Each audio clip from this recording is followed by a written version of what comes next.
Ken Brucker. I wear a couple hats in the party. I'm chair of San Diego County Central Committee, and I'm also volunteer coordinator of Southern California. Essentially, we drew a line from the top of San Luis Obispo, Kern, and San Bernardino counties. I'm trying to organize everybody south of those lines. And what got you into California independence? Donald J. Trump. I had heard about the concept several 30, 40 years ago when a guy told me, he thought that California, when I was asked a guy about it, and he told me that he wanted to become he's kind of a California nationalist, not his words then, but he wanted California to be a separate nation. He said, Washington's too far away. And, I've kind of thought about that. And it just seems evident to me that California is just far too different. It's far too different. It's too far away, and what we are is not respected by the rest of the nation. Okay, so I know you're a part of legislation reform. So give me more insight about how California legislative is now versus what it should be. Well, we still have the same hangover, and we kind of created some of the problems here in California, particularly where there was Santa Clara County versus Union Pacific on up to what we have now in Citizens United. The problem with the United States, and I believe it's the root of all the other problems, and we got that problem, maybe we can get a better handle on much of the rest of it, is that corporations are people and money is speech.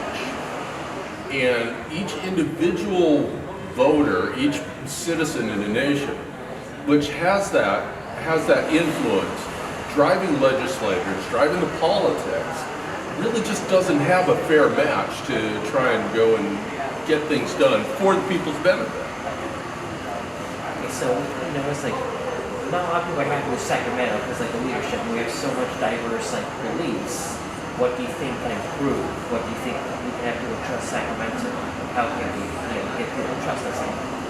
Well, that's going to be a tough one. I think what people need to do is talk about it. You can talk about Sacramento. You can talk about leadership at anybody. Be it the city hall here in Santa Monica, which is I'm not exactly sure. It's half mile this way, that way. Or Los Angeles Board of Supervisors downtown. Or Sacramento. But I think the thing, what it is to essentially what we need to do, and what's going to happen in any sort of political movement is people need to believe that they can have an effect, and they can go ahead and they should work for effect, and have their interests heard by any given jurisdiction that they live in. And that's what I think is going to do. But what I'm going to do, for my part, is I'm going to try and make it such that corporations are liable for what they do.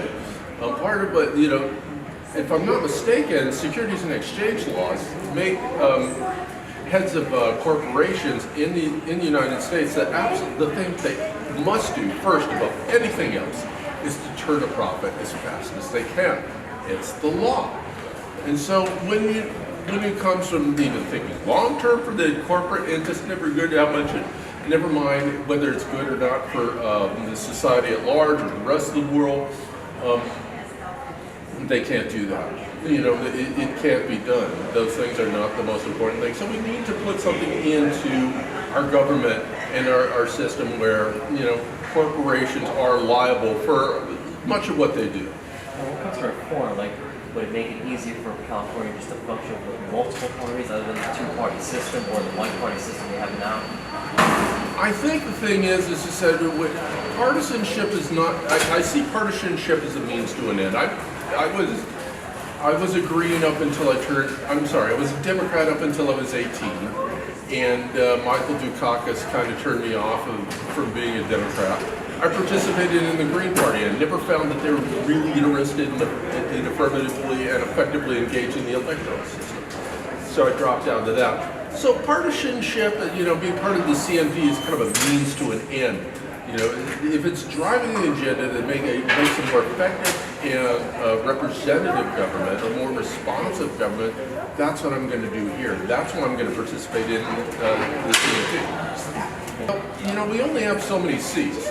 The state constitution mandates that there are There's 40 Senate districts, and there are 80 assembly districts, and that's all we get. That's just kind of an arbitrary number that they pick.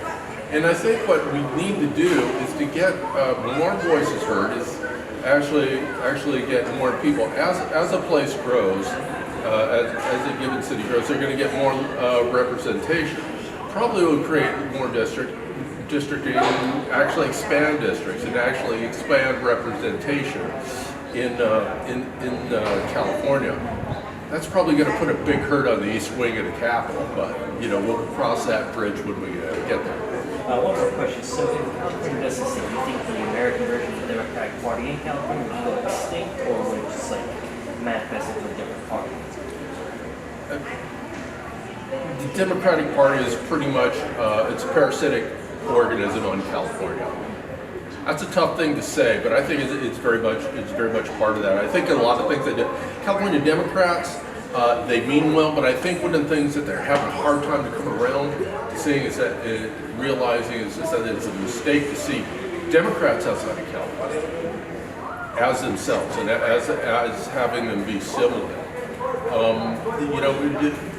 Even California Democrats can effectively represent Californians of different needs because they have these outside interests in parties that they need to appeal to in many cases. Immigration is an obvious one. That's a gimme right off the top. The problem with immigration, I was watching Christian Nielsen's exit interview with the House Committee on Homeland Security, and two Democrats on the committee, Nanette Barragan and James Correa, if I remember his name correctly, they said plenty of things about the way that they were treating non-citizens, non-nationals, which is important. Human rights doesn't get enough support here in the United States, but one of the things that they're doing is they're ignoring their own constituents. Kids with parents who have kids with undocumented parents. These kids are children, they're citizens, but still ICE is going to take them and they're going to put them on a trebuchet and just, after they're done, locking them up in a freezer for 4 months, if they're lucky, if that's how long it takes, they're going to put them on a trebuchet and just fling them out of the country. Where does mom, or where does the other parent who's a citizen, where the kids live and stuff? It increases poverty, homelessness, stress, all that sort of things. And when we don't talk about how the U.S. is killing this, when we don't talk about how the U.S. is intransigent to actually put to even a working immigration system into place, we don't talk about how it actually damages people, not hurts people. It doesn't work to have people traumatized in your own country. But that's what people are doing, because people outside of California won't look at it, and they're just sitting on their thumbs.